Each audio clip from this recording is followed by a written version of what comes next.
Hello guys, अगर आप भी 18 फरवरी को हिंदी का पेपर देने वाले हैं तो मैंने PYQ जो कि पर्यावरण प्रदूषण पर निबंध आपके बोर्ड एग्जाम में पूछता है, वो भी कितने नंबर का? 7 नंबर का। आप चाहे 2020 से लेकर के 2025 तक के पेपर को देख लीजिए, उसमें ये पर्यावरण प्रदूषण पर निबंध पूछा हुआ है। तो पूरे आसान भाषा में मैंने आपके लिए पर्यावरण प्रदूषण पर निबंध लेकर आया है। तो चलिए शुरू करते हैं। तो देखिए, लिखने का तरीका क्या होता है। देखिए कि सबसे पहले आपको हेडिंग देना है रूपरेखा, ठीक है। तो रूपरेखा में आप लोग क्या लिखेंगे? प्रस्तावना, ठीक है। प्रदूषण के प्रकार, ठीक है। प्रदूषण की समस्या और प्रदूषण का समाधान, और लास्ट में मोस्ट इम्पोर्टेंट हेडिंग उपसंहार, ठीक है। उपसंहार, ठीक है। ये आपको लिखना है।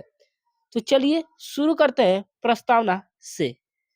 आप लोगों को प्रस्तावना में लिखिएगा कि आज का मानव औद्योगिकरण के जंजाल में फंसकर स्वयं भी मशीन का एक ऐसा निर्जीव पुर्जा निर्जीव पुर्जा बनकर रह गया है कि वह अपने पर्यावरण की शुद्धता का ध्यान भी न रख सका। अब एक और नई समस्या उत्पन्न हो गई है। इस समस्या की ओर आजकल सभी देशों का ध्यान केंद्रित है, ठीक है। तो चलिए देखते हैं प्रदूषण के प्रकार। तो प्रदूषण के प्रकार में आप लोग लिखिएगा, पर्यावरण प्रदूषण के कुछ मुख्य प्रकार इस प्रकार है, ठीक है। तो देखिए, आप लोग फर्स्ट लिखेगा वायु प्रदूषण, दूसरा है जल प्रदूषण और तीसरा है ध्वनि प्रदूषण, ठीक है। तो चलिए देखते हैं वायु प्रदूषण और जल प्रदूषण और ध्वनि प्रदूषण के बारे में थोड़ा थोड़ा हम ऐसे लिख देंगे, ठीक है।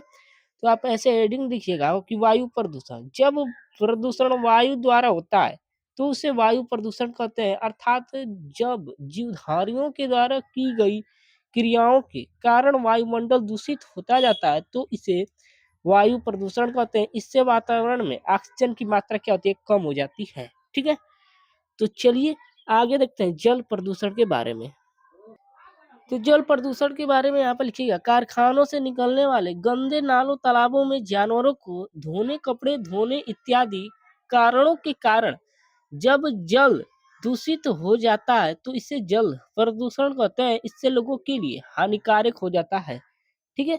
तो ऐसे आप लोग अगला हेडिंग लिखिएगा ध्वनि प्रदूषण, ठीक है।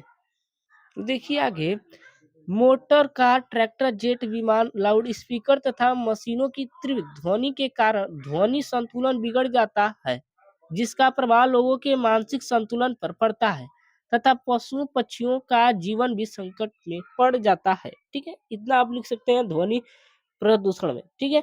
तो अगला चलिए लिखते हैं हेडिंग प्रदूषण की समस्या। तो आगे आप लोग ऐसे लिखिएगा, प्रदूषण की समस्या, बढ़ती हुई जनसंख्या और औद्योगिकरण ने विश्व के समग्र प्रदूषण की समस्या पैदा कर दी है।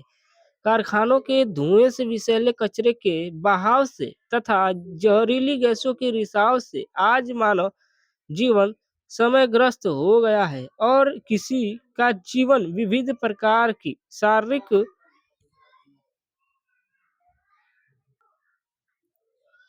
विकृतियों, मानसिक कमजोरी, असाध्य कैंसर व ज्वर, इन सभी रोगों को मूल कारण विषैला वातावरण है, ठीक है। तो अगला आप ऐसे हेडिंग लिखिएगा, प्रदूषण का समाधान, वातावरण की प्रदूषण से बचने के लिए वृक्षारोपण सर्वश्रेष्ठ समाधान है। दूसरी ओर वृक्षों के अधिक कटान पर भी रोक लगाई जानी चाहिए, ठीक है।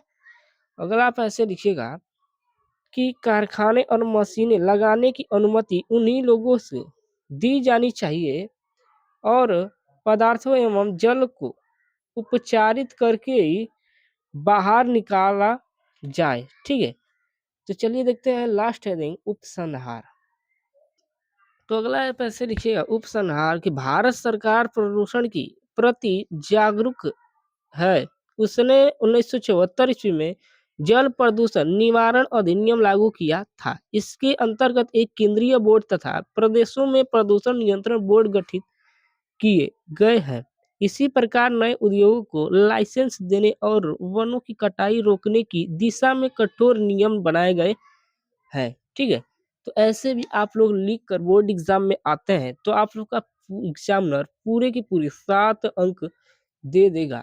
तो दोस्तों कैसी लगी वीडियो? अगर वीडियो पसंद आई हो तो चैनल को अभी जाकर सब्सक्राइब कर लो। तो मिलते हैं किसी नेक्स्ट वीडियो में अगले टॉपिक के साथ, तब तक के लिए धन्यवाद।